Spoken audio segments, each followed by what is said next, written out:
안녕하세요. 즐거운 순간의 박대성입니다. 오늘 소개해 드릴 책은 마음의 법칙인데요. 이 책은 기존의 그 자기계발서 중에 성공 혹은 행복 이렇게 크게 두 가지로 나눈다면 대부분을 차지하는 성공보다는 행복 쪽이고요. 행복도 전체적인 틀보다는 조금 더 구체적인 그러한 내용을 담았습니다. 이 책은 전문 카운슬러인 나카무라가 2만 명 넘는 사람들한테 강의한 26가지 중에 제가 임의로 7가지로 정리를 해 봤습니다. 물론 그 7가지 말고 다른 19가지가 여러분엔 더 맞을 수도 있으니까 책을 한번 보시면 더 낫겠습니다. 이 책을 가장 좋은 방법은 자기 전에 한 10분 정도 읽어 보는 겁니다. 왜냐하면은 잘 때가 모르겠습니다. 저는 잘 때가 제일 행복하거든요, 자기 전이. 그리고 잘 자면 그 자신이 행복할 뿐 아니라 그다음 날이 훨씬 더 낫겠죠. 그러니까 어디죠? 그 "내일은 내일의 태양이 떠오른다."라는 어 스칼렛 오하라의 말이 있었죠. 그러니까 내일 더 좋은 날을 만들기 위해서는 자기 전 10분 정도를 이 책에 투자하는 것도 좋을 거라고 생각합니다. 첫 번째로 제가 고른 것은 부정적 사고를 전환하는 방법입니다. 우리가 스트레스 하면은 나쁜 것이라고 생각하지만 사실 스트레스는 상당히 중요해요. 생존에 중요한 거죠. 예를 들어서 바스락한 소리가 났다면 이 스트레스가 생겨서 이게 먹인지 아니면 맹수인지 그걸 빨리 판단해야 됐습니다. 먹이라면은 빨리 잡아야 됐었고 맹수라면 도망가야 됐겠죠. 그래서 스트레스가 발생하면 행동이 훨씬 더 긴밀해집니다.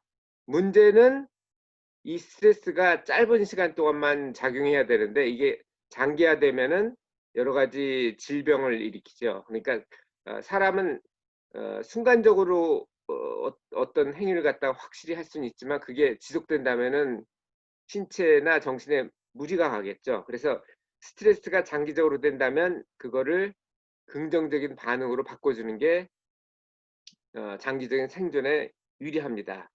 그렇게 하는 방법으로 저자가 권하는 것은 최악의 경우를 생각을 해 보는 거죠. 그러니까 단순히 생각만 하지 말고 써 보면 좋습니다. 최악의 경우를 생각하는 것보다 최악의 경우를 쓰는 것이 훨씬 더 통제하기가 쉽고요. 그리고 실제로 써 보면 그리고 이 경우에 발생할 가능성이 얼마나 되는지 생각을 해 보면은 스트레스를 많이 줄일 수가 있습니다. 그리고 긴장과 흥분은 사실 같은 신체적인 상황이에요. 그래 저번에도 한번 설명을 드렸지만 높은 출렁 다리 앞에서와 낮은 다리 앞에서 같은 평범한 용모의 여자 조사원에게 남자 행인들한테 시험을 한 심리학 결과가 있습니다. 그런데 높은 곳에서 그 다리가 흔들려 가지고 흥분했던 건데 그게 어떻게 보면은 어 여성을 멋진 여성을 봐서 흥분한 거라고 착각을 할 수도 있겠죠. 그래서 결과적으로는 그 흔들거리는 다리에서 그 조사를 받은 사람이 데이트 요청을 2 배나 더 많이 했다고 합니다. 그래서 긴장과 흥분은 사실은 같아요. 그러니까 사과를 전환하면 우리가 팩트를 바꿀 수는 없지만 어떤 그 팩트에 대해서 느끼는 감정을 바꿀 수는 있거든요. 그거를 바꿔서 좀 더 즐겁게 지내는 시간을 늘리자는 것이 첫 번째 항목입니다. 두 번째는 미래인데요. 미래는 확정되지 않은 것이기 때문에 어 불안할 수 있습니다. 하지만 이것도 똑같아요. 미래가 불안하면 저자는 계획을 세우면 된답니다. 계획은 내 맘이죠. 그리고 이게 어려우면 어려울수록 성취감도 더 많아집니다. No gain, no pain. 똑같은 얘기죠. 만약 이게 대단히 흥분된다 그러면은 무료 청룡열차를 탔다고 생각을 해 보십시오. 우리가 놀이공원에 가면 청룡열차를 타려면 줄도 오래 서야 되고 돈도 내야 되죠. 하지만 이걸 무료로 한다고 생각을 하면은 불안한 미래가 오히려 훨씬 더 뭐랄까 기대되는 미래로 생각될 수 있습니다. 다음은 회사에서 우리가 뭐 가장 중요한 게 인생에서 중요한 사건이 결혼이고 두 번째가 일이죠. 왜냐하면 일은 20-30 년씩 오래 하고 그리고 깨어 있는 대부분의 시간을 주중의 시간을 특히 거기서 보내기 때문이죠. 일을 열심히 하고도 욕먹는 경우가 있습니다. 상사가 질책을 하면 그게 정말 맞는 얘기다 그러면 분발하는 계기로 삼으면 될 테고, 하지만 그렇지 않은 경우도 있겠죠. 상사가 모르고 심하게 질책할 수도 있고, 반대로 알면서도 집사람한테 혼나고 아침에 출근을 해서 그럴 수도 있죠. 그런 경우에는 원래 상사는 나를 지도해 줄 사람이고, 그리고 회사가 잘 되도록 상사들을 통제하는 게 사장의 역할이기 때문에 사장을 해고하는 상상을 하라고 합니다. 일하고도 욕먹으면 이거는 여러 번 나왔지만 저는 일하고 욕먹는 일을 안 합니다. 하지만 영웅은 일하고도 그게 꼭 필요한 일이라면 욕먹을 각오를 하는 게 영웅이라고 알렉산더 대왕이 얘기를 했었죠. 예, 이렇게 어, 부정적인 생각이 되면 마음을 따뜻하게 하라고 합니다. 보통 사람들은 자녀가 태어났을 때가 가장 행복했다고 합니다. 그건 사람에 따라 다 다른데 내가 언제 행복했는지를 생각해 보고 이러한 사건이 발생했을 때 바로 그 생각을 하면서 자기를 따뜻하게 만들라고 하는 것이 저자의 충고입니다. 다음은 행복으로 채우기인데요. 집안이 어지러운 사람들은 불행할 확률이 큽니다. 그리고 책상이 어지러운 사람도 일을 제대로 못할 가능성이 크죠. 그 이유는 행복으로 채우려면 불행으로 가득 차 있는 걸 치워야 합니다. 내 방이 혹은 내 책상이 나를 불행하게 하는 것으로 꽉 차 있다면 행복이 들어올 틈이 없는 거죠. 그러니까 그걸 먼저 치우고 그리고 행복이 어떻게 하면 나에게 오는지 그걸 생각해서 그거를 채우라고 하는 것이 저자의 주장이고요. 그리고 반성이 자기 개발엔 좋을지 몰라도 행복하기 위해서는 잘 나가던 때를 회상하는 게 좋다고 합니다. 원래 인디안 속담에도 그런 얘기가 있죠. 마음속에는 착한 늑대와 나쁜 늑대가 있다. 누가 이기냐는 네가 먹이를 주는 늑대다. 뭐 이렇게 얘기를 하는데 반성을 하면 자기가 잘못했던 걸 생각을 하게 되고 잘 나가던 때는 자기가 잘하던 때를 생각을 하니까 잘하는 거를 찾고 자극을 해야 잘하게 된다고 합니다. 그래서 이성적으로는 단점을 생각하겠지만 감성적으로는 장점을 생각하는 게 훨씬 더 좋은 효과를 나타낸다고 하고요. 그리고 매주 10분은 일주일이 10,000시간이 넘거든요. 그러니까 10분은 0.1% 정도에 해당됩니다. 0.1%는 자기가 좋아하는 일을 하라고 합니다. 그게 뭐 독서가 될 수도 있고 아니면 좋아하는 음악을 들을 수도 있고요. 혹은 뭐 지금 삼성중공업의 얘기가 나왔지만 그분은 어, 만드는 걸 좋아한다고 합니다. 그러니까 공부는 흥미가 없었어도 만드는 거는 좋아했다고 하면 사람에 따라 다 다르거든요. 자기가 좋아하는 것이 무엇인지 생각을 해보고 10분 정도는 거기에 투자를 해서 자기를 행복하게 만들려고 합니다. 자기 자신이 최고라고 생각을 하라고 주장을 합니다. 저가의 경우는 이 저자의 경우는 작가였죠, 당연히. 그래서 자기는 베스트셀러 작가라고 생각하고 이 책을 썼다고 합니다. 그래서 베스트셀러가 됐고요. 이 사진에 보시는 경우는 조앤 롤링인데 조앤 롤링은 아주 유명하죠. 해리포터 작가로 유명한데 그보다 더 유명한 이유는 해리포터가 4억 5천만 부나 팔리면서 일주일에 10불, 10불이 아니죠. 10불, 100불 정도가 되겠네요. 한 10만 원 정도의 미혼모 수당, 미혼모는 아니죠. 싱글맘이죠. 싱글맘 수당, 사회복지 수당을 받아서 근근히 생활했던 모르겠어요. 뭐 아이한테 우유 먹일 돈이 없어서 먹물을 먹었다는 얘기도 하는데 그게 사실인지 모르겠고요. 어쨌든 사회복지 수당을 받아서 근근히 살았던 시절이 있었습니다. 그런데 해리포터 시리즈가 대박이 남으로 인해서 세고 최대의 베스트셀러 작가가 됐죠. 제가 알기로는 재산이 1조가 넘고 수입이 영국 엘리자베스 여왕보다 더 많은 그런 사람이라고 합니다. 이 조앤 롤랭도 그랬어요. 이 해리포터를 그 일주일에 10불씩 10만 원씩 받아 가지고 근근히 생활하면서 썼는데 여러 군데 출판사에 보냈지만 전부 저번에도 한번 설명을 드렸던 것 같습니다. 간단하게 설명드리면 전부 문전박대를 당하죠. 너무 길다고. 그리고 결국 찾아난 데서는 이건 내가 5천 파운드를 준다. 근데 당신은 이쪽이 아닌 것 같고 이쪽은 돈 벌기가 어려우니까 차라리 이 돈으로 단기 비서 코스를 다녀서 취업을 해라. 그게 더 효과가 더 좋을 것이다. 이렇게 얘기를 했는데 작가는 거기에 굴하지 않고 계속해서 자기는 베스트셀러 작가라고 생각을 하고 열심히 글을 썼다고 합니다. 그래서 지금 그녀가 됐는데요.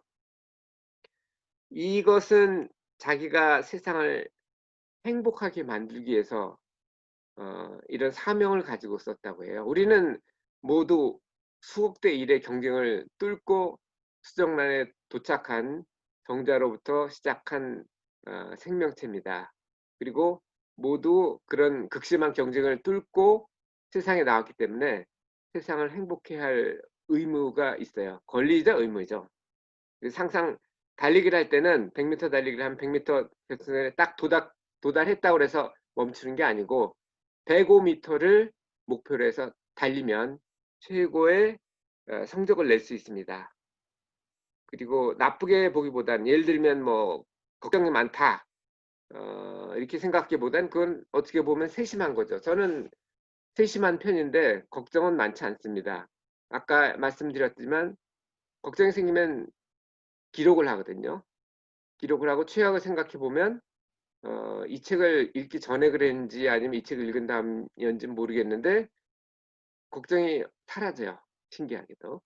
그리고 오지랖이 넓다는 것도 어찌 보면 배려심이 크다는 겁니다. 사실 너무 심할 때도 있지만 본인이 싫다고 하면 바로 그치면 되죠. 그래서 오지랖이 넓다는 것도 어찌 보면 본인의 의사를 존중을 한다면 배려심이 높은 사람이니까 좋은 거라고 생각할 수 있습니다. 여섯 번째 항목은 불행하다고 만약 자기가 생각을 한다면입니다. 불행하다고 생각하면 정말 불행하다면 책으로 쓰십시오. 그럼 베스트셀러가 될 겁니다. 제가 읽었던 책 중에 참 불행했던 여자아이가 오싱이라는 책이었는데요. 이 여자아이는 7살 때 집에서 팔려갑니다. 입을 줄이기 위해서 그랬어요. 이 책을 읽으면서 제가 아리랑이라는 책을 읽으면서 우리나라 식민지 시대 때 일본 식민지 시대 때 하층민들이 고생했다라는 것을 알았지만 오싱을 읽으면서 일본 사람도 똑같은 시대입니다. 하층민들은 엄청 고생했다는 것을 알았습니다. 한국에서도 위에 귀족층이죠. 귀족층들은 잘 먹고 잘 살았죠. 일본처럼. 이 저자 같은 경우 오싱의 저자는 오싱이 그 사람 이름이에요. 여자 이름인데 7살 때 팔려가서 아이 보는 일을 하다가 돈을 훔쳤다는 누명을 쓰고 나가죠. 가출을 해버리는데 그래서 지금 나온 화면처럼 눈발에 쓰러집니다. 죽을 위기에서 누군가 구해줘서 살아남았는데 뭐 결혼 생활도 그렇게 순탄하진 않았고 하지만 결국 나중에 할머니가 돼서 슈퍼마켓으로 성공을 하죠. 그러면서 자기 자신으로 자기가 어렸을 때 태어났고 고생하던 곳으로 가는 게 이 책의 시작입니다. 여러분도 만약 자신이 세계에서 제일 불행하다고 생각하면 이런 책을 쓰세요. 오싱처럼 대박이 날 겁니다. 그래서 조앤 룰령처럼 재산이 1조씩 되는 부자가 될 수도 있어요. 만약 그렇지 않다면 자기보다 불행한 사람이 있다면 행복한 겁니다. 더 불행한 사람도 있는 걸 뭐. 그리고 그러나보다는 그러니로 말을 이어가라고 합니다. 생각도 마찬가지고요. 예를 들어서 어떤 사람이 일은 잘해. 하지만 지각을 안 하면 더 좋겠어 이렇게 얘기하는 것보다는 어떤 사람이 일을 잘하고 그러니까 지각을 안 하면 더 좋을 거야 이렇게 얘기를 하면은 사람이 어떤 반대보다는 같은 방향으로 가는 게 훨씬 더 유리하거든요. 그게 뉴턴의 세 가지 법칙 중에 하나인 관성의 법칙입니다. 그리고 이건 아주 쉬운 거예요. 결심만 하면. 근데 보통 사람들이 결심을 안 하죠. 잘 말하는 것보다는 잘 듣는 게 훨씬 더 쉽고 그리고 잘 듣기만 해도 잘 말한다고 사람은 생각을 합니다. 그래서 다음부터는 어떤 사람이 말하면 그 사람이 무슨 얘기를 하는지 그거에 대해서 대답할 걸 생각하지 말고 무슨 얘기를 하는지 생각을 해서 그 얘기를 요약을 해서 그러니까 이렇다는 얘기지 하고 그런 얘기만 하십시오. 여러분 의견은 절대로 얘기하지 마시고요. 여러분 얘기는 나중에 정말 생각할 게 있다 그러면 하셔도 됩니다. 그리고 마지막 7번째인데요. 사람이 친해지려면 공통점을 찾는 게 좋다고 합니다. 그래서 가장 쉬운 게 인사를 하래요. 예를 들면 안녕하세요 그러면 상대방도 안녕하세요 하고 대답할 확률이 크죠. 벌써 공통점이 생겼습니다. 그리고 만약 원하는 선택지가 있다면 그 응답을 가능한 선택지를 주라고 합니다. 예를 들어서 만나고 싶다 그러면 우리 한번 만날까요? 이렇게 얘기하는 것보다는 한번 만나고 싶은데 화요일이 좋으세요? 목요일이 좋으세요? 이렇게 얘기를 하시면 훨씬 더 대답하기가 내가 원하는 대답을 받기가 좋다고 합니다. 그리고 할 일이 있다면 빨리 하라고 하네요. 할 일이 있으면 언젠간 해야 되는데 시간이 좀 땡긴다면 나도 할 일을 해버렸으니까 편하고 상대방한테도 인기를 받을 수 있다고 합니다. 자, 여러분에게 맞는 마음 바꾸기는 무엇인가요? 지금까지 26개 중에 7개를 했는데 부처님도 이런 얘기를 하셨어요. 죄송합니다. 첫 번째 화살을 피할 수는 없지만 두 번째 화살은 피해라. 우리가 어떤 상황을 바꿀 수는 없습니다. 하지만 그 상황에 대해서 나의 감정을 바꿀 수는 있죠. 저번에 말씀드렸던 죽음의 수용소라는 책을 쓴 작가가 있었어요. 빅터 이 프랭클이라고 유태인이었고 아우슈비츠에서 살아남았습니다. 그래서 로고테라피라는 목적에 의한 그 심리학 치료법을 개발하기도 하는데요. 그 사람도 마찬가지였어요. 아우슈비츠에 수감되는 것은 피할 수가 없었죠. 유대인이고 나치가 그때 힘을 가지고 있었으니까. 하지만 그 안에서 내가 어떤 상황에 대해서 어떻게 반응하는지 그거는 죽을 때까지 아무도 뺏을 수 없는 권리라고 합니다. 그리고 빅터 프랭클 박사는 그런 권리를 이용해서 거기서 살아남았습니다. 여러분도 똑같은 상황을 바꾸려고 하지 마시고 그 상황에 대한 나의 마음을 바꿔보세요. 불행한 시간을 줄이고 행복한 순간을 늘리세요. 그것이 여러분이 좋은 인생을 갖는 지름길입니다. 그러기 위해서는 꼭 똑같은 말씀을 드리지만 마음에 맞는 사람들과 이러한 내용을 공유하시고 같이 마음 바꾸기를 해보시기를 부탁드립니다. 그러면 오늘도 즐거운 순간에 박대선이었고요. 다음에도 이러한 좋은 책을 가지고 다시 만나도록 하겠습니다. 그러면